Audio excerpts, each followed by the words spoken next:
শ্ৰী শ্ৰী ৰাখাল বাবাৰ ধামত অষ্টম দোলত নহয়, এইবাৰ পিছদিনা হ'ব মেলা।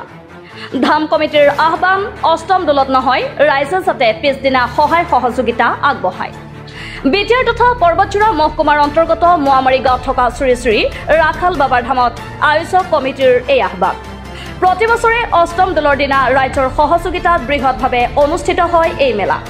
বিভাগীয় অনুমতিৰ খেলি মেলিৰ বাবে অষ্টম দোল সোমবাৰ অৰ্থাৎ 1 ফেব্ৰুৱাৰীৰ দিনা নকৰি পিছদিনা অৰ্থাৎ মংগলবাৰ 2 ফেব্ৰুৱাৰীৰ দিনা অনুষ্ঠিত কৰিব এই মেলাখন।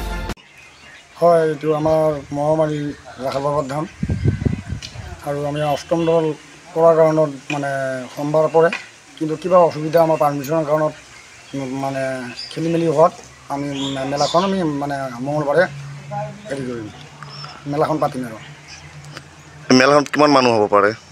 মেলাখনত মুঠৰ ওপৰত বহুত মানুহেই হ'ব, হাজাৰ হাজাৰ মানুহ হ'ব। এই মন্দিৰখন কিমান চনত স্থাপিত হৈছিল? এই মন্দিৰখন 1701 চনত স্থাপিত হৈছিল।